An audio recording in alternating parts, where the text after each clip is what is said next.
Greetings and salutations, folks. Welcome once again, as always, to another helping of Mr H's Hot Pot. I'm joined today by Mrs H. Hello. And little Toby James, who's just off camera. And I'm currently in Crosby, and I'm stood in the churchyard of St Peter and St Paul, which is a Roman Catholic churchyard. And we're looking today for a particular grave, Mrs H, for the grave of a woman who was once dubbed the Queen of Soap Operas, and she was the unravelled Queen of Soap Operas. Now, do you know who Pat Phoenix is, Mrs H? I don't know. You don't? Well, for those of us of a certain age, Pat Phoenix needs absolutely no introduction. But for those of you who's like Mrs H of tender years and you don't know, Pat Phoenix famously played Elsie Tanner from the show's conception in 1960 all the way through to 1984 when she left the show. She did have a bit of a break between 1973 and 1976. She tried to get other roles, but she returned to the show. Now, I believe she's buried in this churchyard towards the back somewhere, Mrs H.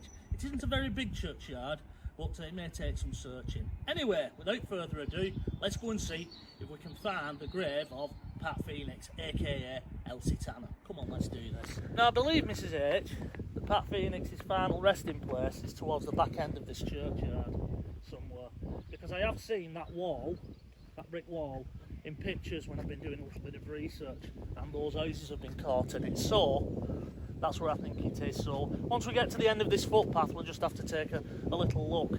Now, I believe that her name is actually on the back of one of the headstones. It's not on the front for some reason. So hopefully we'll find it very soon.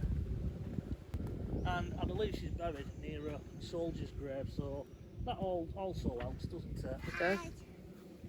So it'll be around this area somewhere. Okay, we're just going to try and find it first. We'll try and find it first. Actually, I can see it. It's there in front.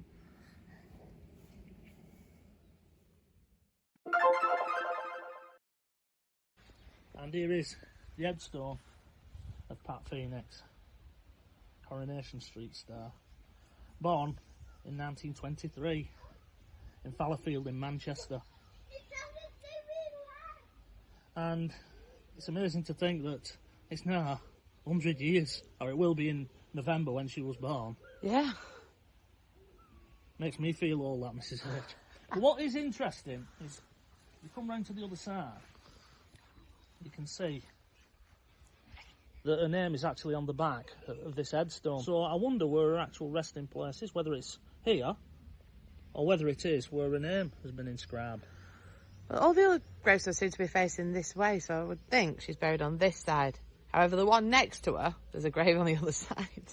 Yeah, so it is a bit of a confusing that. Now, I'll be honest with you, Mrs H, I find it a little bit sad that this is all that she's got to mark her. If we go back round that side. Because Pat Phoenix was, in life, she was a massive star in the 80s. And she's actually credited with being the first female sex symbol on British television. And even the Prime Minister at the time, James Callaghan, said she was the sexiest thing on television. I mean, could you imagine if the Prime Minister said that today? No. You know, they'd be pilloried, wouldn't they, the next day. It was meant, obviously, as a compliment, but I think really she deserves more than this, personally. Yeah. Now, here's an interesting fun fact for you, Mrs H. Did you know that Pat Phoenix is sort of in a roundabout way related to Tony Blair, the former Prime Minister? No, I didn't. And that for a few days at least, back in 1986, he could claim that Elsie Tanner was his mother-in-law. No way. Yeah, what happened was, unfortunately she passed away of lung cancer. She was smoking 60 cigarettes a day. And back in them days, she was from that generation that didn't realise that smoking could cause cancer. And sadly she succumbed to cancer in 1986. Prior to that, she was seeing Tony Booth, which was, he starred in Till Death Us Do You Part with Alf Garnett. For those of you out there who don't know, that he was the son-in-law, or as Alf Garnett used to call him, that Scouse Gate, because they was down London. And they was on-off in a relationship, and she actually hid a cancer from him. Finally, she ended up having to go into hospital. She passed away, I think, in Cheadle in a private hospital. And they got married. And a few days after, she sadly passed away. Now, Tony Booth, is the father of Sherry Booth, which is the wife of Tony Blair. And that's how they were related. In fact, Tony Blair can actually thank Pat Phoenix because she went on the campaign trail back in 1984 when he stood for Sedgefield, which was his constituency, and he got elected because she was a long-life Labour supporter. So Tony Blair, in a roundabout way, can actually thank Pat Phoenix.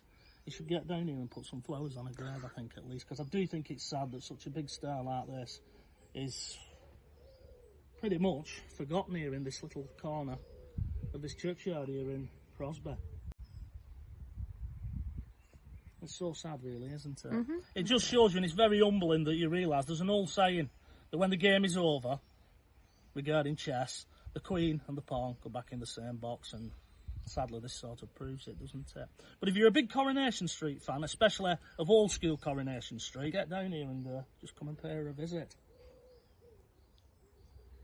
Now, one thing that was a little bit sad was when she left the show, she filmed the final scenes in 1983 and they were shown in January 1984. The year afterwards, Coronation Street celebrated 25 years. And they got cast members and things to have a big celebration. And they didn't invite Pat Phoenix, and she was a little bit, her nose was put out of joint with it. She was going on talk shows and mentioning it.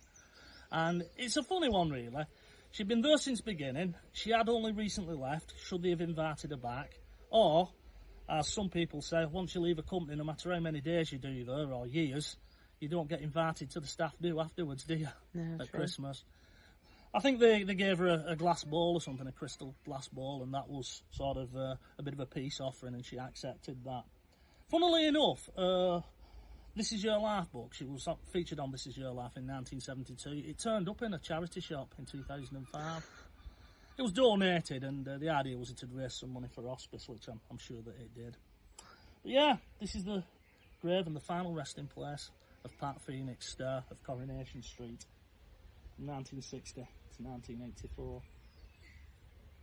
Right, Mrs H, I think we'll wrap this one up here. Just a quick little video, just showing you this. Right, what are we going to be doing now, Mrs H? We'll go to the beach, aren't we? We'll go to the beach. We'll let little Toby have a play on the beach. So, until the next time, from myself, Mr H, Mrs H, and little Toby James, who's just having a little mooch there, just exploring the headstones it is. Bye-bye for now. Come on, Mrs H.